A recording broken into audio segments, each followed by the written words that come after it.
It's been more than 2 years since the death of Arizona Senator John McCain, but the legacy and influence of the former Republican presidential nominee is being felt during this election year. His widow, Cindy, recently endorsed Joe Biden for president, and she made an appearance with him on the campaign trail earlier this week.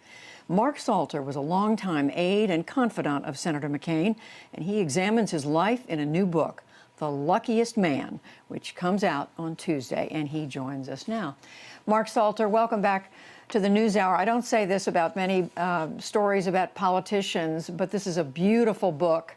I dare anybody to read it without tearing up. You were not only his longtime aide, you wrote for him, but you were also his close friend. And I noticed at the very beginning of the book, you said John McCain felt called by history. What did you mean? Well, he wanted to, I titled the book The Luckiest Man because that's how he viewed himself. And he had improbably survived multiple near brushes with death and survived what he would call the flaws of his own nature, his temper and impetuosity, his rebelliousness in the institutions he was a member of, his irascibility at times. He used to remark all the time, he had this line, fifth from the bottom of my class at the Naval Academy and the Republican nominee for president, unbelievable.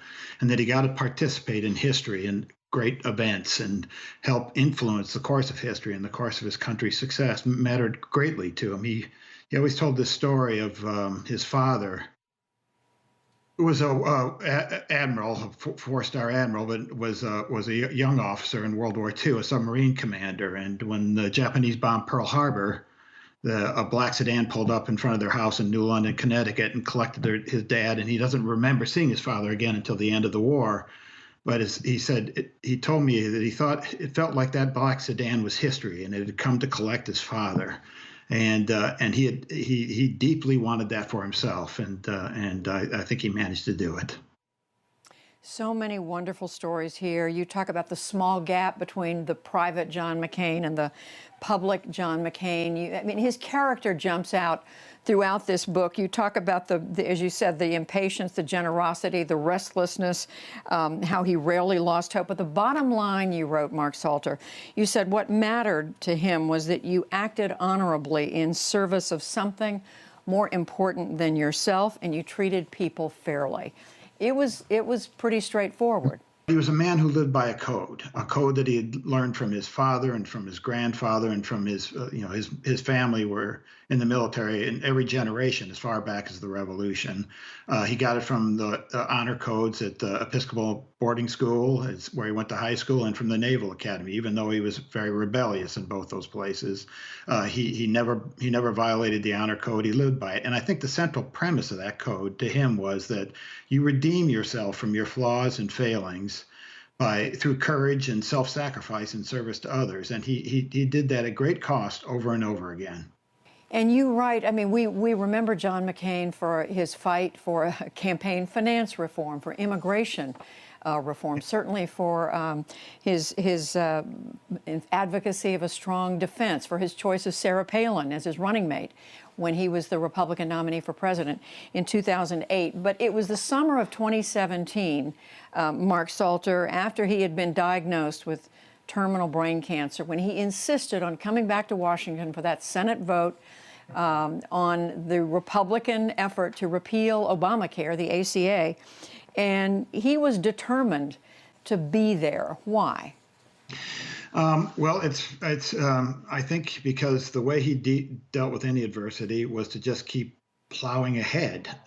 He had called me before he had been diagnosed to talk about how the leadership was writing this alternative, or what they were proposing as an alternative to the Affordable Care Act, and that the committees weren't doing it. We weren't going by regular order, which meant we were just going to have a Republican alternative that had no buy-in from the minority, from the Democrats, and that wouldn't last and wouldn't keep their promise to replace Obamacare with something as good or better. So he had already had that on his mind. He had had a physical coming, but none of us anticipated the diagnosis he got. That stunned all of us. When he called me to tell me what the diagnosis was, he sort of glossed over it. They said, I'm going to fly back to Washington. The doctors are telling me I can't, but I'm going to. And he did. And he was going against his good friends in the Republican Party. I mean, Mitch McConnell, Lindsey Graham. You know, they called him the Maverick and thought he seemed to enjoy sometimes disappointing his fellow Republicans. He didn't enjoy it. It wasn't anything he took pride in or